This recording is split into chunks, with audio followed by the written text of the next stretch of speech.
देखिए, जहां तक वाईएसआर कांग्रेस और बीजेडी का सवाल है, ये दो बड़ी पार्टियां हैं और देश के दो महत्वपूर्ण बड़े राज्यों में राज्य सरकारें चला रही हैं, आंध्र प्रदेश और उड़ीसा।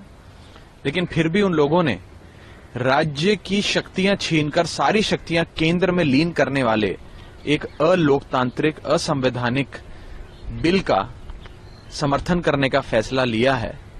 उस पर बस मुझे इतना ही कहना है कि कुछ तो मजबूरियां रही होंगी, यूं ही कोई बेवफा नहीं होता। जी करता है कि बहुत सच कहूं, क्या करें हौसला नहीं होता। जरूर उनकी कोई मजबूरियां रही होंगी जिसके चलते उन लोगों ने ये फैसला लिया। क्या मजबूरियां हैं, किन मजबूरियों के चलते फैसला लिया, ये निर्णय, इसका विश्लेषण मैं आप पे छोड़ता हूं, जनता पे छोड़ता हूं।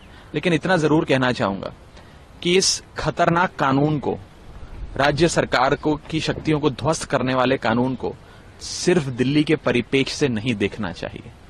अगर ये कानून और ये प्रयोग दिल्ली में सफल हो गया, भाजपा इसे दिल्ली में लागू करने में सफल हो गई, तो फिर ये देश के तमाम गैर भाजपा राज्यों में लागू किया जाएगा और गैर भाजपा राज्यों की सरकारों की शक्तियां छीनी जाएंगी। राहत इंदौरी साहब का एक बड़ा महत्वपूर्ण शेर है जो मुझे याद आता है कि अगर खिलाफ हैं होने दो, जान थोड़ी है। अगर खिलाफ हैं होने दो, जान थोड़ी है। ये सब धुआं है, आसमान थोड़ी है। लगेगी आग तो आएंगे कई घर जद में। लगेगी आग तो आएंगे कई घर जद में। यहां पर कोई हमारा अकेला मकान थोड़ी है। सिर्फ हमारा अकेला मकान नहीं है।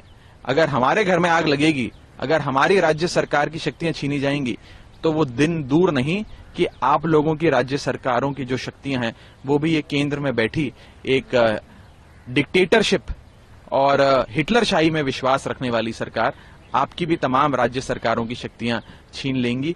मुझे लगता है अपनी मजबूरियों को वो बेहतर समझते हैं, तो आगे की बात वो रखें इस पर, वो बेहतर है। आम आदमी पार्टी का मकान भी दिल्ली में है, अस्थायी एक तरह से आपने शुरुआत यहाँ से की और जान भी आम आदमी पार्टी की दिल्ली में बसती है और यहाँ से आपकी सरकार को एक तरह से अब पूरा प्रशासनिक नियंत्रण आपकी सरकार के पास नहीं रहेगा। राज्यसभा में क्या इसके बावजूद आप लोग कोई कोशिश कर रहे हैं कि दूसरी पार्टियों से बात? आम आदमी पार्टी की जान दिल्ली वालों के दिल में बसती है और दिल्ली वालों के दिल में आम आदमी पार्टी के लिए बहुत प्यार है।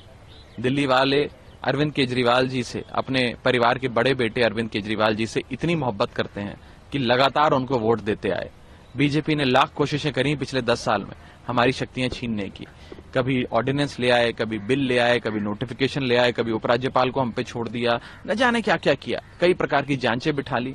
लेकिन ये दिल्ली वाले हैं जो अपने बेटे अरविंद केजरीवाल जी को लगातार प्यार करते रहे और आशीर्वाद देते रहे। तो मुझे लगता है कि बीते 25 सालों में भारतीय जनता पार्टी जो एक भी चुनाव दिल्ली में नहीं जीत पाई, ये उसकी भड़ास और उसकी ह्यूमिलिएशन का बदला लेने के लिए ये दिल्ली वालों को, दिल्ली के 2 करोड़ लोगों को गुलाम बनाने के लिए, मैं बड़ी जिम्मेदारी से कह रहा हूं, दिल्ली के 2 करोड़ लोगों का लोकतांत्रिक अधिकार छीनकर उनको गुलाम बनाने के लिए ये कानून बीजेपी लेकर आई है। ये एक एंटी नेशनल बिल है।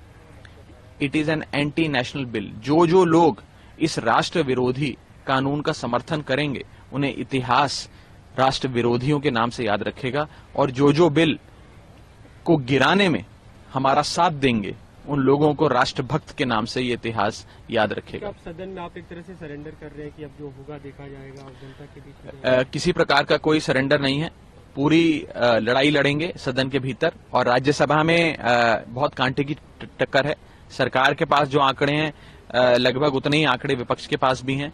पूरा इंडिया ब्लॉक एकजुट है, मजबूत लड़ाई होगी। पूरी मुस्तैदी से हम देश के संविधान को बचाने के लिए, देश के लोकतंत्र को बचाने के लिए ये लड़ाई लड़ेंगे। और मैंने पहले भी ये बात कही थी, फिर एक बार कहूंगा कि ये मात्र एक छोटे से बिल पर मतदान की बात नहीं है। ये एक धर्म युद्ध है जिसमें धर्म हमारे साथ है, अच्छाई हमारे साथ है, सत्य हमारे साथ है। अधर्म, बुराई और असत्य भाजपा के खेमे में है। और जब धर्म आपके साथ हो तो इस ब्रह्मांड की तमाम शक्तियां आपको जिताने में अवश्य लग जाती हैं। और मेरा भी विश्वास है कि जब ये बिल मतदान पे आएगा तो अवश्य हम सब लोग इस बिल को गिराने में सफल होंगे।